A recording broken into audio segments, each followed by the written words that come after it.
Olá pessoal, sejam bem-vindos ao Festival de Oficinas Culturais e hoje a gente vai ter mais uma oficina.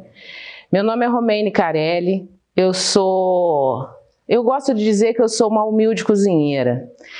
Eu sou formada em gastronomia pela UFRJ, sou professora de gastronomia também, dou aulas no SENAC, em diversos cursos de formação profissional. E eu fui convidada para dar essa oficina para vocês, falar um pouco de cultura e fazer uma comida, né? Porque cozinheiro que fica só falando não adianta, né? O que a gente vai falar hoje, a gente vai conversar um pouquinho sobre a culinária baiana e a herança africana do povo Hauçá.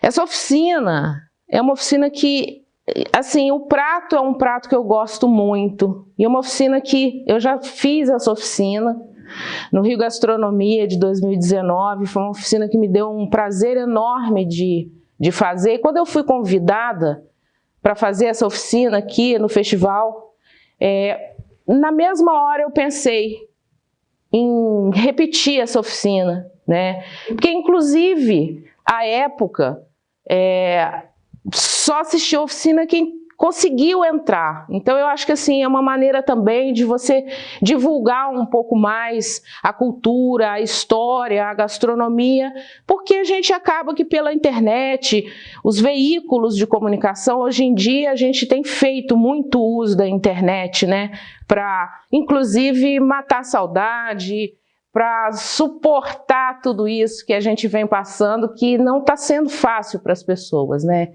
Então eu acho que é uma maneira assim de também estar com as pessoas e passar um pouquinho das coisas que eu gosto de fazer. Na verdade, eu não gosto de dizer que eu vou ensinar, a gente troca conhecimento, a vida é assim, a gente está sempre buscando, trocando. Quando você conversa com uma outra pessoa, seja da sua profissão, seja de uma outra profissão, você está sempre se propondo a trocar. Você dá e você recebe, né? É que algumas pessoas já estão no caminho há mais tempo, então elas acabam que a vida, o dia a dia, né, dando aula, trabalhando, fazendo consultoria, trocando com essas pessoas, vivendo na cozinha, a gente acaba adquirindo um pouco mais de experiência e também se dedica a alguns campos de estudo, né? Então eu sou uma apaixonada pela cozinha brasileira, é o meu objeto de estudo há muitos anos, né? Mas a gente sabe que quanto mais você busca, quanto mais você estuda, você vê que tem mais coisa para aprender, né? Então, é uma busca, e eu continuo estudando, continuo buscando. Eu tenho o hábito de dizer sempre, quando eu estou dando aula de cozinha brasileira, nós estamos num país, moramos num país de dimensões continentais. Nosso país é um país que tudo a gente tem aqui, a gente consegue as coisas, a gente tem frutas maravilhosas, a gente tem peixes de toda espécie, né? Peixes de água doce, peixes de água salgada, temos frutas lindas, verduras, hortaliças, temos muita coisa. O nosso país é muito rico. E eu sempre digo que a gente está aqui, a gente mora aqui, então a gente tem que valorizar e olhar para dentro, né? Para dentro do nosso país, não é ficar aqui olhando para fora. A gente tem que preservar a nossa cultura. Existem muitas coisas e muitos pratos dentro da culinária brasileira que eles vão se perdendo ao longo do caminho. E alguns precisam ser transformados em patrimônio cultural de um povo, para que isso não se perca, como muitas histórias foram se perdendo ao longo do tempo, né? Então essa coisa de buscar, de querer estudar, é para perpetuar, para não deixar morrer aquilo que está na nossa terra, ou aquilo que veio para a nossa terra. Quando a gente fala da culinária africana, né, a gente a África como soberana, como berço da humanidade, automaticamente a gente faz uma ligação da culinária africana, do povo africano com a Bahia, porque foi aonde eles chegaram, né? Na verdade foram trazidos. Então, o povo africano é claro que a nossa gastronomia, a nossa culinária, que eu acho mais gostoso de falar, é gostoso. A nossa cozinha, a nossa culinária, ela tem influência de diversos povos. A gente tem uma influência enorme do povo português, claro. A gente tem uma influência dos indígenas que já estavam aqui quando eles chegaram. E a gente tem uma influência, e que eu acho uma influência gostosa, colorida, quente, do povo africano. É inegável o legado que o povo africano deixou. Então, assim, é importante também entender o quanto eles deixaram de importante, o quanto eles influenciaram a nossa cozinha. E, claro, influenciaram a cozinha baiana e a cozinha do Nordeste, né? De uma maneira geral, mas muito mais a cozinha baiana. Então, muitas coisas que o povo africano trouxe, né, de memória, as coisas foram sendo adaptadas, porque eles chegavam aqui, eles tinham a memória, a lembrança das coisas, mas muitas das vezes não tinham. Eles não tinham os mesmos ingredientes, as mesmas coisas que eles faziam lá, da maneira que faziam. Então as coisas foram sendo adaptadas e muitas delas teve a mão da Bahia e a mão dos baianos, que ainda deu aquela levantada na coisa, porque assim, comida baiana é comida baiana, né? Então, eu decidi falar sobre isso, além, como eu já falei, de um prato que eu gosto muito da história, né? A gente vem falar do povo Hauçá. O povo Hauçá é um povo que, ao contrário do que as pessoas pensam, porque existe uma interpretação equivocada com relação ao povo escravizado, né? Que foi escravizado, que foi trazido para cá, mas o povo Hauçá é um povo que veio do norte da Nigéria, ali pelo rio Níger, por ali. Eles eram muçulmanos, eram africanos muçulmanos. E eles foram alfabetizados em árabe. A maioria deles era bilíngue. Só que chegava aqui, era diferente, né? Porque aí era outro povo, outra língua. Então eles chegaram e ali em Salvador, né, a gente tem o recôncavo baiano. Nós podemos dizer que o nascimento da cozinha baiana se deu no recôncavo baiano. O recôncavo baiano, são várias cidades, né? Que essas cidades, todas essas cidades que fazem parte do recôncavo baiano, Santo Amaro da Purificação, né? Elas têm rios, todas têm rios, que esses rios vão desaguar na Baía de Todos os Santos. E isso facilitava bastante à época o comércio, né? Porque você tem o rio, você tem escoamento de mercadoria, tem como chegar e trazer as mercadorias. Então facilitou bastante o comércio.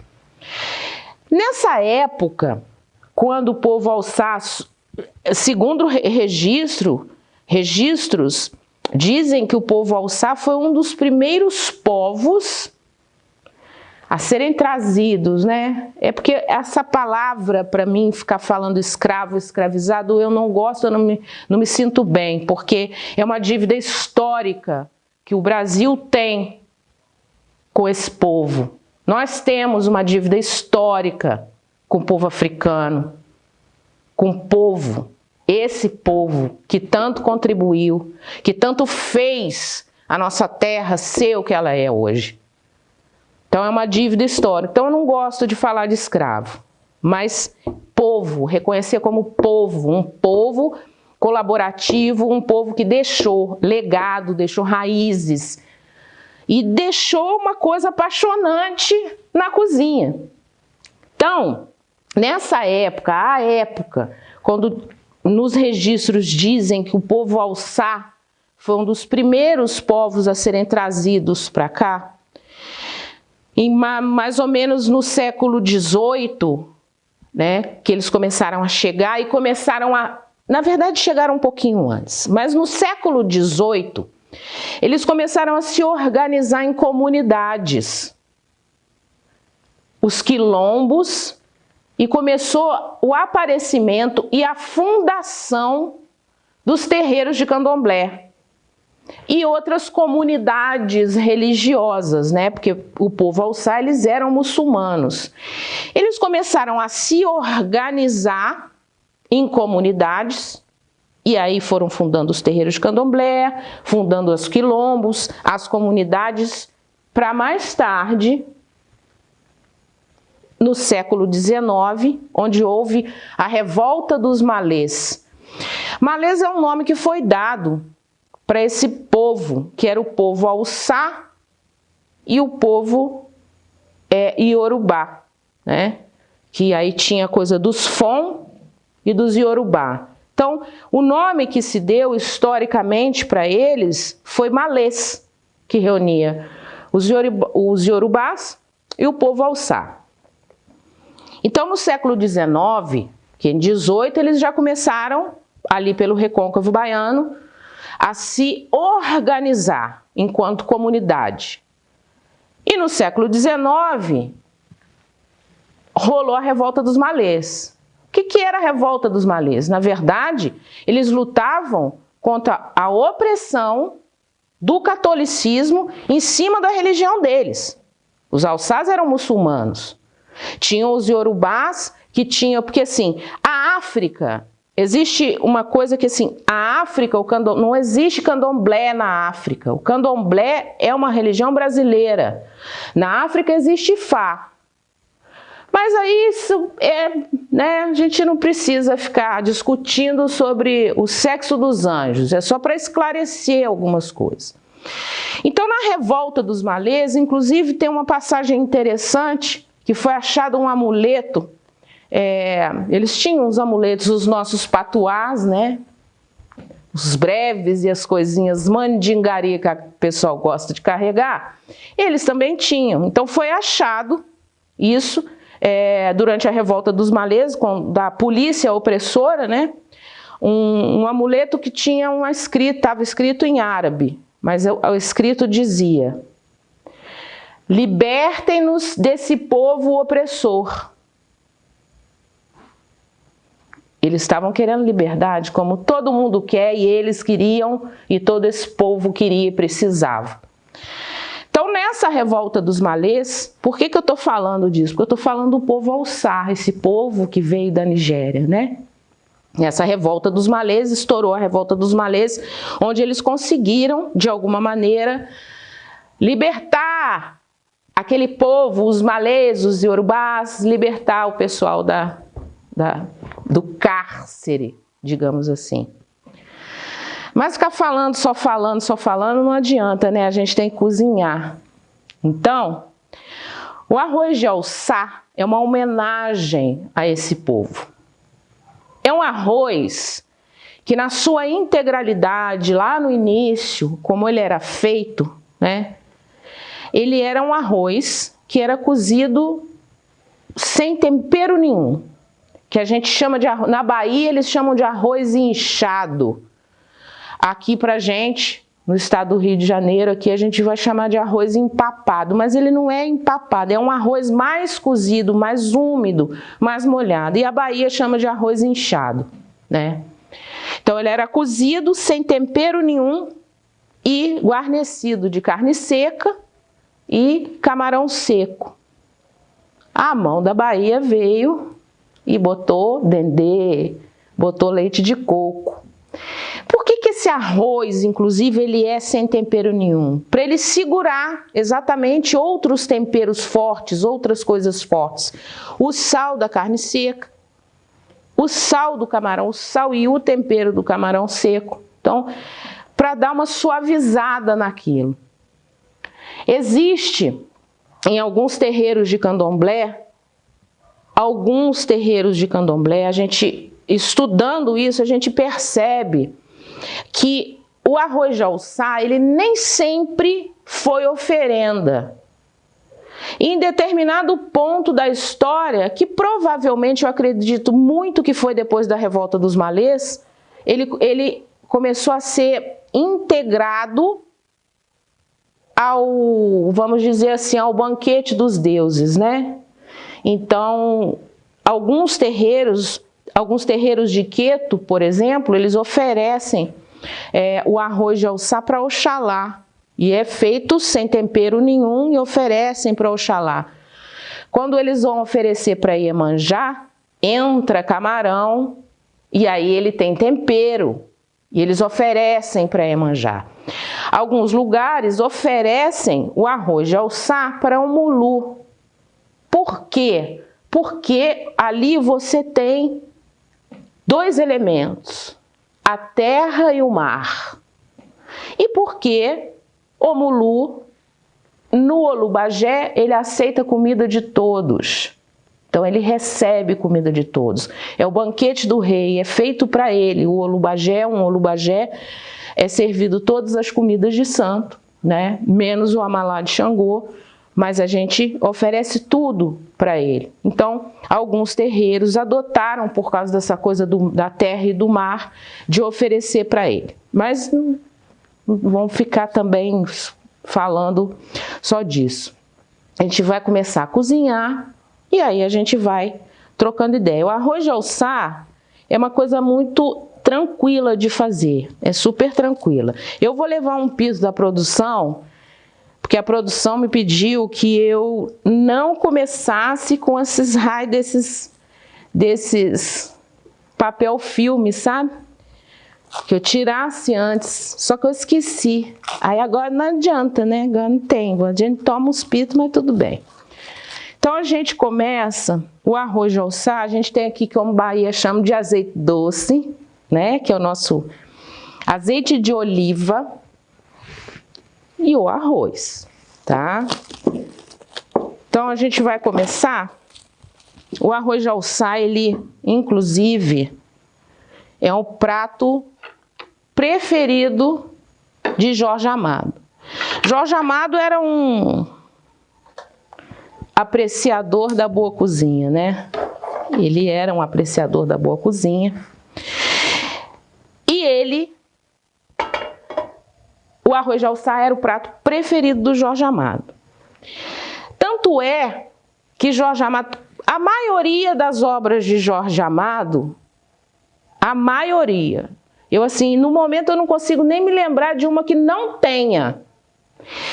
A obra dele, em todas as situações, em todos os seus livros, ele cita, tem passagens com comida, tem algum envolvimento com comida, né?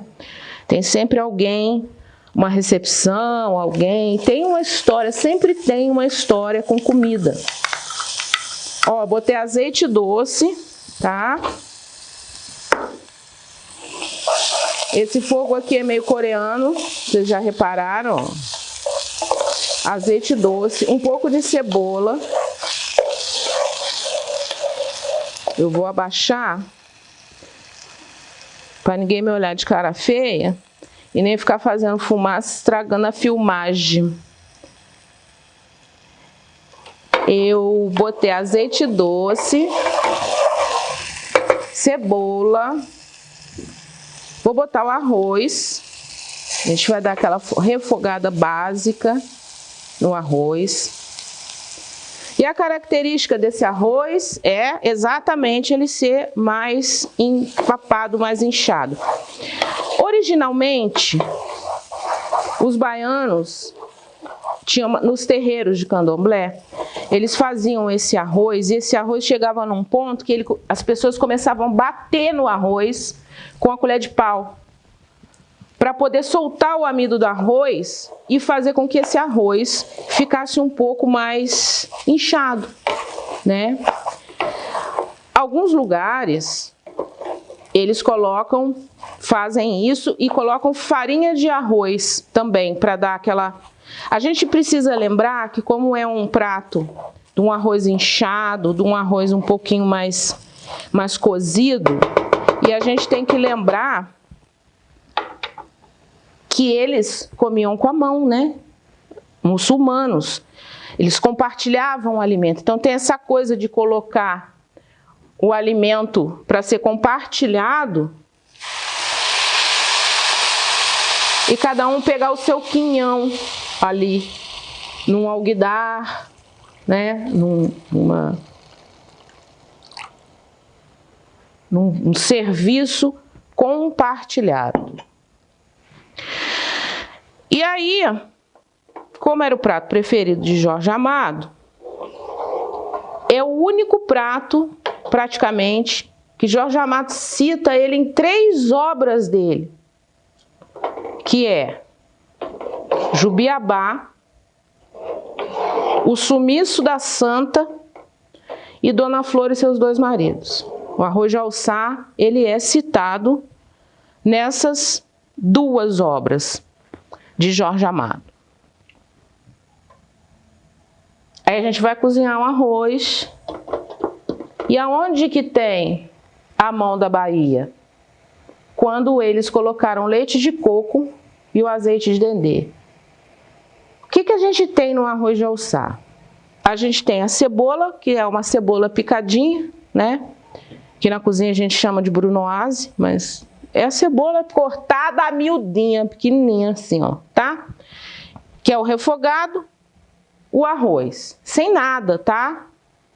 Depois que esse arroz cozinha, arroz precisa de repouso, inclusive, né? Você termina o arroz, você desliga o fogo e deixa ele secar. Depois que ele cozinhar, a gente vai colocar leite de coco nele. Eu, às vezes, dou uma mexida, ponho o leite de coco no meio do caminho e dou uma mexida, para poder soltar o amido do arroz e fazer com que ele fique um pouco mais empapado.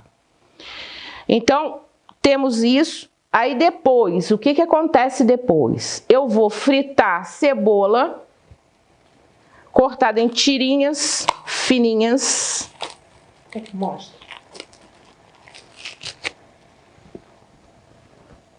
Cebola em tiras, que a gente chama de julienne. Eu vou fritar um pouco dessa cebola no dendê, carne seca, tá? Desfiada, cozida, desfiadinha. Frito a cebola, frito a carne seca. Originalmente, eles torravam quase a carne seca. Fritava, ela ficava quase torrada. E depois, camarão seco no dendê também. Vem camarão seco.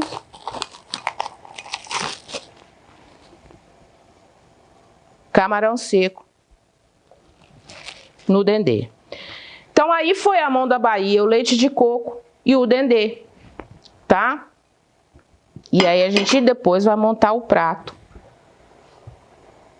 E existe uma história, e eles sempre falam, tem um livro que é eu acho assim, uma pérola, né? Que chama Caderno de Xangô. Manuel Querino, um grande recolhedor de histórias e de Sodré Viana também, né? Eles recolhiam essas histórias, essas coisas e faziam registro, são pérolas que a gente tem. Então existe uma passagem, Câmara Cascudo também cita isso no livro dele, o maior folclorista brasileiro, na minha opinião, o maior folclorista, o maior pensador e historiador sobre a culinária brasileira, né? Então, são pessoas que a gente tem que valorizar. Então tem uma passagem da história sobre o arroz de alçá que é no mínimo divertida, né? E eu aprendi uma coisa com essa passagem. Convidaram Rui Barbosa para um almoço. E no almoço, eles serviram arroz de alçá. Rui Barbosa dispensa comentários e apresentações, né? E aí alguém perguntou para ele por que era Rui Barbosa. Perguntaram para ele sobre o arroz de alçá. Por quê, né? E Rui Barbosa não conhecia o povo alçá. Aí Rui Barbosa pega para dar resposta e fala assim: é porque as pessoas, o povo africano, eles têm dificuldade com a língua, eles têm mania de comer palavras. E aí ele justificou que o arroz de alçá, chamava-se arroz de alçá, uma história de arroz de água e sal.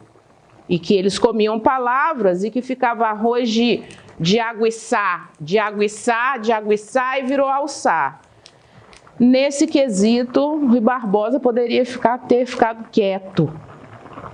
Ele poderia ter ficado quieto. Então, assim, foi uma gafe histórica, que não tem nada a ver com isso, e que ele poderia ter ficado quieto, né? Então, eu acho no mínimo engraçado, e não é porque é Rui Barbosa que a gente não vai falar, porque não sou eu que estou falando, está escrito um monte de livro, mas é aquilo, tem coisas que às vezes quando você não sabe é melhor dizer que não sabe, né? É para a gente se tocar que até Rui Barbosa cometeu esse tipo de gafe, né? Ó, estamos lá no arroz, eu vou dar essa mexida que eu gosto de fazer isso. Eu já vou aqui botar um pouco de leite de coco, porque na minha opinião, quando você coloca o leite de coco ali, ainda no arroz cozinhando, você consegue fazer com que o arroz absorva um pouco mais. Eu particularmente gosto de fazer. Tem gente que coloca só naquele momento. Quando você desliga, você coloca o leite de coco lá e tampa a panela e espera ele secar. Mas eu gosto de botar um pouquinho aqui. Coloquei São Benedito para acompanhar essa oficina, porque São Benedito, o patrono dos cozinheiros, entendeu? São Benedito é que toma conta do meu fogão, São Benedito é que me guarnece na cozinha, e ele é o patrono, o padroeiro dos cozinheiros. São Benedito foi cozinheiro da Companhia de Jesus, né? Já que eu falei, agora eu vou falar mesmo de São Benedito, porque São Benedito, o preto, botaram ele na cozinha, né? Aquela coisa de botar o pessoal para lá. Só que ele era um bom cozinheiro, um excelente cozinheiro, e é o cozinheiro da companhia, era o cozinheiro da Companhia de Jesus, e é o patrono dos cozinheiros. Então, São Benedito que não me deixa fazer as bobagens, faço café para São Benedito, e está aqui acompanhando o arroz de alçá, né? Se duvidar, até que tem que dar até um bocadinho para ele, fazer uma oferenda. Passa um café para São Benedito, dá um arroz de alçá para ele. Então, assim, eu sempre falo que a cozinha baiana é uma cozinha muito rica, né? E aí, por que eu escolhi o arroz de alçá? Eu escolhi por causa dessa coisa histórica, desse registro histórico, dessa contribuição que esse povo trouxe. E a gente tem que considerar também que era um povo guerreiro, né? Porque eles se reuniram, se organizaram, fundaram comunidades, fundaram quilombos, depois, ó, libertem-nos desse povo opressor. Então os malês foram lá e encararam. É claro, como em toda revolta, todo mundo sai perdendo, né? Uma briga não existe lado vencedor. Uma briga, todo mundo sai perdendo. Mas que bom que eles se rebelaram, que bom que eles conseguiram tudo isso, né? Eu andei trocando, eu busquei descobrir exatamente onde que o arroz de alçá tinha entrado, né, nos terreiros como oferenda. A gente não consegue precisar, até porque a gente sabe muito bem que o candomblé ele tem uma tradição oral, né? Ele tem na sua natureza, na sua essência, a tradição oral. Você chega e os mais velhos vão te ensinando à medida do que você vai andando dentro da casa, à medida que você vai passando o seu tempo, vai cumprindo suas obrigações, né? Então, aquilo vai sendo passado. Então, às vezes, fica um pouco complicado a gente dizer, mas aonde, quando, que ano? Não se sabe exatamente. O que se sabe é que a revolta dos malês foi dia 25 de janeiro de 1835, né?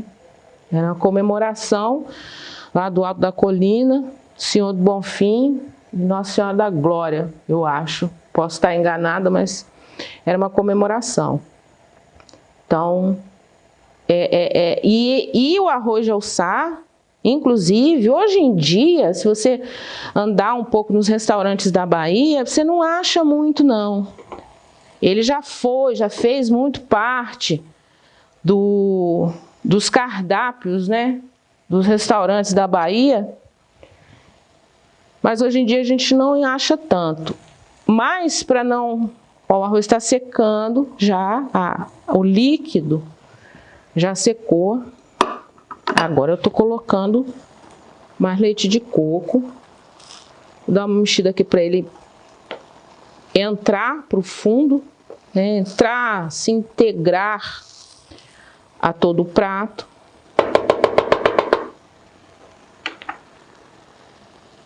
Ainda com o líquido eu vou tapar e eu vou deixar ele aqui, ó.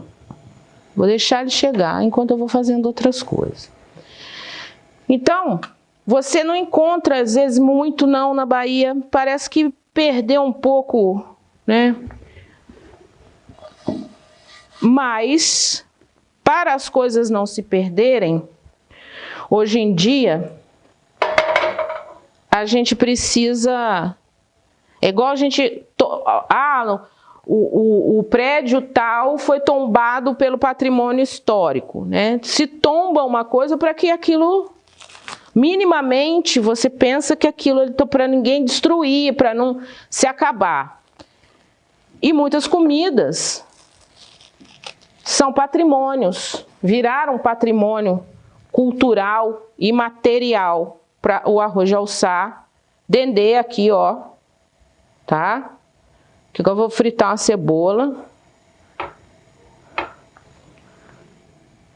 Pedindo licença para não fazer bobagem com o dendê, né, gente? Porque dendê a gente sabe como é que é. Então, o arroz de alçá, assim como outros pratos, foi patrimônio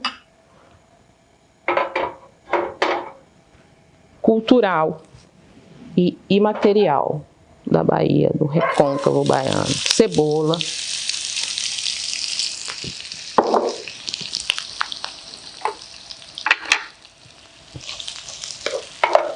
No dendê, aqui começa a Bahia. Cebola no dendê, tá? Cheiro de dendê é tudo de bom. Tem gente que não gosta, não. Eu adoro. Aliás, cheiro de comida é muito bom, né? Cheiro de comida é muito bom.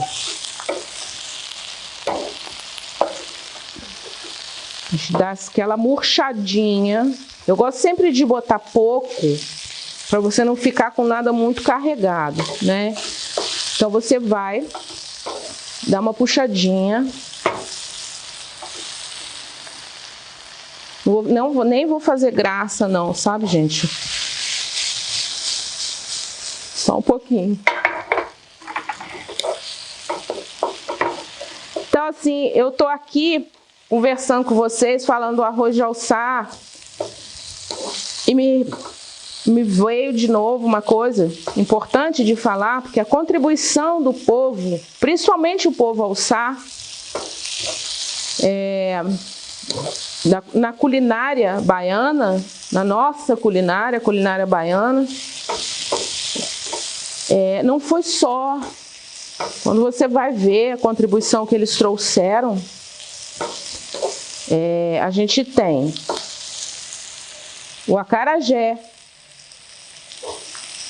a gente tem o abará e a gente tem o caruru, nosso queridinho caruru, que veio também do norte da Nigéria. Cebola no dendê, a cebola, né? Ela já tá. A gente não pode deixar queimar, não. Você só dá uma amolecida, você deixa a cebola suar, como a gente fala, suar um pouco no dendê, então ela já tá mais amolecida. A cebola aqui, tá? E agora, o que eu vou fazer? Eu vou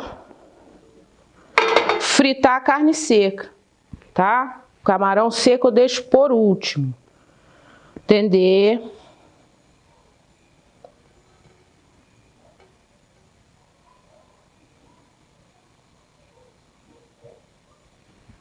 Tá? Mais um pouquinho de dendê. A carne seca.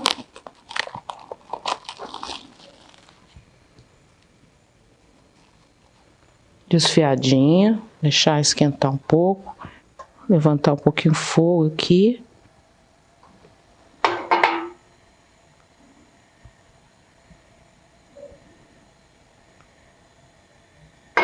Deixar aquecer só um pouco, a gente não pode, não se deve deixar o dendê, quando você está fazendo essas coisas, deixar, como a Bahia fala, deixar o dendê ferver. O povo baiano diz, não deixa o dendê ferver. O que é isso? Você não pode deixar o azeite de dendê dar fumaça, pegar ponto de fumaça. Então não se deve deixar isso acontecer. Então é melhor a gente coloca menos, deixa aquecer só um pouquinho, depois você... No caso aqui, eu preciso de mais, mas é melhor você fazer assim, do que botar qualquer gordura, né? Você já pega e bota a gordura lá e você vê que de repente, ficou muita gordura, ficou muito óleo, muita coisa assim. Então a gente agora aqui, ó, tá? Dendê, arroz de Alçá, e tem outra coisa, ele é servido na hora do serviço, nos registros que a gente tem, histórico dos historiadores, folcloristas, Sodré Viana, Manuel Querino, Câmara Cascudo, pimenta. Na verdade, Sodré Viana, no Caderno de Xangô, ele fala molho de acarajé. Mas assim, o importante é ter pimenta. Pimenta. Comida baiana sem pimenta não existe, né?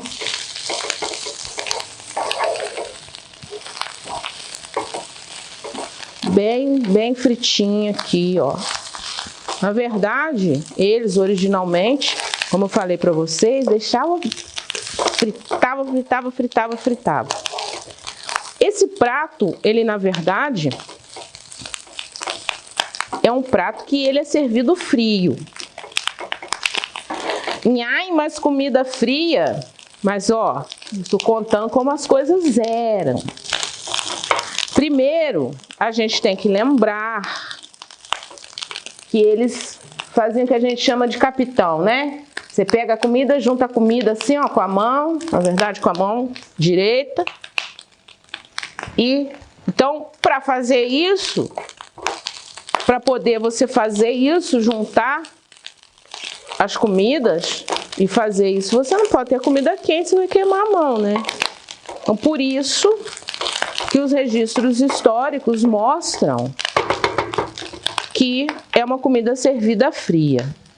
Eu vou juntar aqui no cantinho, porque depois eu vou montar o prato. Eu vou juntar aqui a carne seca aqui no cantinho, tá? Tem gente que às vezes fala assim, gente, mas camarão e carne, isso é mais comum do que se imagina. A gente aqui é que não tem muito esse hábito. Mas para eles é comum, para outros povos é comum, para os portugueses é comum, isso é comum, tá? Ó, é que já estava quente, por isso que eu tô tirando, para não, entendeu? Isso aqui, ó, não deixa o dendê ferver. Agora eu vou vir com camarão seco, tá? Vou passar o camarão seco, que na verdade aqui você só passa um pouco mesmo, porque o camarão seco, ele já tá no seu estado desidratado e cozido, vamos dizer assim, né? A gente passa aqui o camarão seco. É engraçado que quando eu pensei essa oficina, quando eu fui convidada, eu fiquei pensando oficina, vou falar isso, vou falar aquilo, vou falar não sei o quê. Chegou uma hora que eu falei, ó, vou ter uma conversa com o pessoal que vai assistir a oficina. Parei de ficar pensando em academicismo e vou conversar, que a gente tá na cozinha há algum tempo e a gente sabe o que tá fazendo, né? Se não sabe, deveria. Mas que bom que eu sei o que eu tô fazendo, então eu deixei rolar. Ó, camarão lindinho, gostoso, bonitinho. O arroz tá ali esfriando, chegando no ponto, tá? Ele tá chegando. Tá bonito. Camarão, tá bem rosadinho, bem dendê mesmo. Vou desligar o fogo, parar de fazer fumaça aqui. E a gente vai montar o arroz de alçar. Enquanto isso, eu vou beber um golinho d'água que tá calor, né? Beira de fogão, até assim vai ficar calor. Cozinha é quente.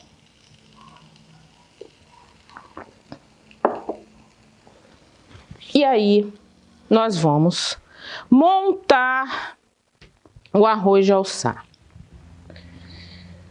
O arroz de alçar, ele simbolicamente falando, ele é montado ou louças grandes, né, tipo gamelas, ou travessas de cerâmica branca. Isso eu não estou falando sobre oferendas, eu estou falando sobre o serviço, tá, gente? Para não ficar, né? Ou louças, uma louça assim comprida, né? Uma travessa branca. Porque lembra que originalmente, a gente não faz isso, mas é como era. Ou uma montagem mais clássica agora para os restaurantes, onde tem arroz de alçar, onde, né, os restaurantes que fazem o arroz de alçar, eles fazem um bolinho, né, de arroz no meio do prato e ele é guarnecido nas laterais com carne seca, cebola e camarões por cima, e depois muitos lugares fazem questão do coentro, né? Na Bahia tem muito disso do coentro, e pimenta. Eu fiz um molho de pimenta, na verdade, para a gente servir aqui, ó, um molho de pimenta. Na verdade eu fiz um molho de pimenta aqui, vou botar por cima, com coentro, tá? Eu usei esse coentro aqui, ó, que é um coentro todo espinhudinho, tá? Ele é cabeludinho, todo espinhudinho. Vou mostrar para vocês.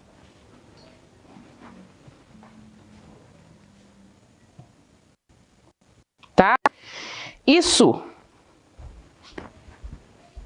no norte, eles conhecem isso aqui como chicória do norte. No Maranhão, eles chamam de coentro do Maranhão. Tem lugar que chama isso de coentro do mato, coentrão, tá? Diversas nomenclaturas de acordo com a região.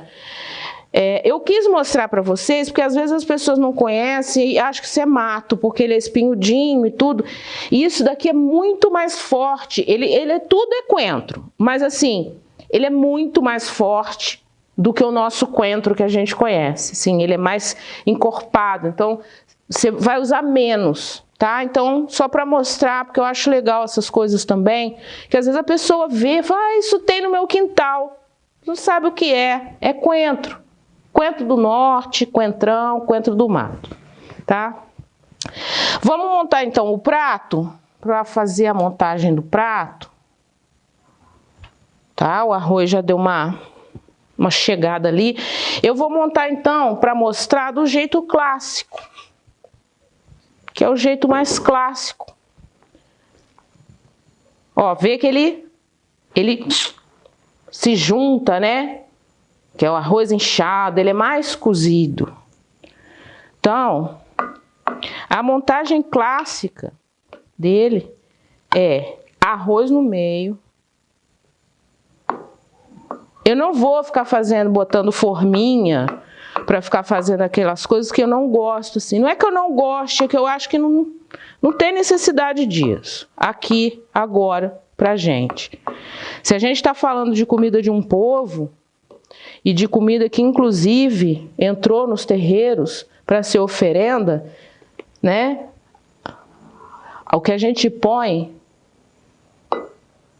é amor.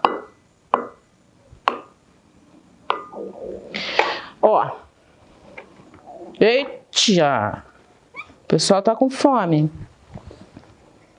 Aí eu venho aqui com carne seca, tá? Ó, a carne seca e a cebola, um pouco da cebola, elas vão guarnecer. Eu vou mostrar para vocês mais perto, só estou montando e explicando o que eu estou fazendo. Então a gente vem com a carne seca, tá bem fritinha, bem torradinha. Aqui, ó, lateral do prato, rodeando, lardeando o nosso arroz. Bote reparo também que o arroz fica branquinho, né? Lembra que em alguns lugares é oferecido para Oxalá. Então o arroz fica bem branquinho, bem... Ó, carne seca, aqui. Lardeando aqui. Mais um pouquinho aqui.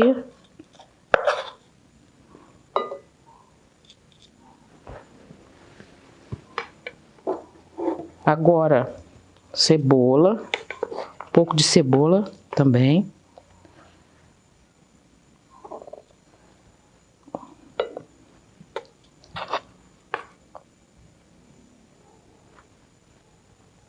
Tá? Vai entrar mais cebola, então não vou botar muito. O importante, a gente não pode perder a cor. Você não pode deixar com que nada fique perdido, né? Vamos dizer assim, tipo, o que que tem ali? Você tem que olhar para o negócio, para o prato, isso em qualquer coisa, tá? Qualquer prato, não tô só falando disso aqui não. Você tem que olhar e saber o que tem ali. Você tem que saber o que você está comendo. O que que tem no prato? Eu olho, eu vejo que eu tenho carne seca, arroz e cebola.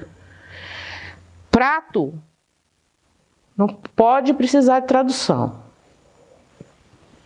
Tá? Eu costumo dizer, que se eu digo para meus alunos, digo mesmo, menos é mais. Mais cebola aqui em cima, porque eu vou entrar com o camarão aqui. Nada de burro de cigano, sabe? Costumo fazer essa piada na aula, assim. Nada de burro de cigano, gente. Menos é mais.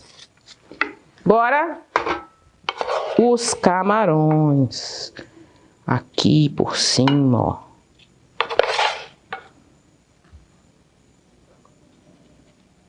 Os camarões por cima do arroz.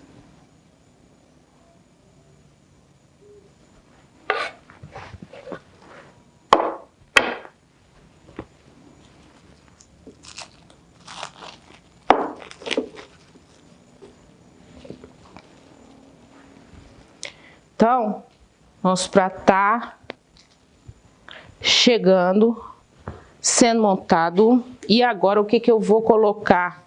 Eu vou colocar a pimenta, aquela pimentinha no prato. Por quê? Porque na Bahia não existe comida sem pimenta, tá? Pra mim, podia ter mais pimenta, ser mais forte, que eu gosto. Um pouco aqui, exatamente para você ter aquele arroz que não tem muito tempero, não tem nada praticamente, para isso se agregar, se juntar, dar sabor.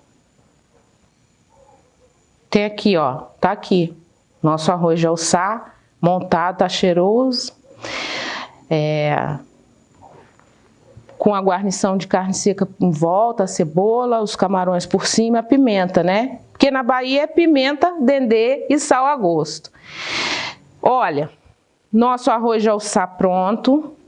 Eu quero agradecer ao Sérgio Rossini pelo convite, né? Quando ele me fez esse convite, eu me senti honrada pelo convite, para falar de coisas que eu gosto de fazer, né? Fiquei um pouco preocupada, assim, como seria a dinâmica, mas a gente une forças e faz a coisa acontecer, né? Então eu quero agradecer ao Sérgio Rossini por isso,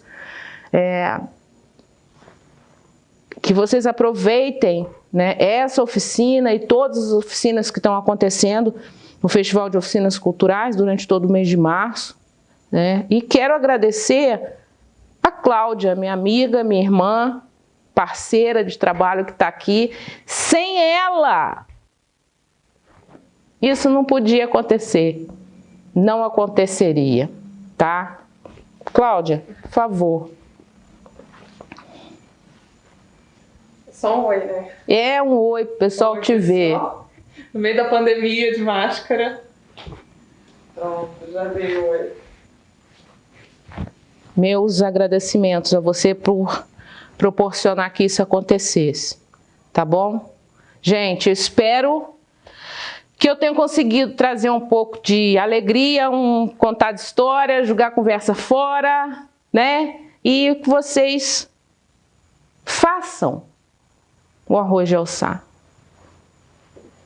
E se quiserem, me procurem, me achem por aí, a gente pode conversar depois, tá bom?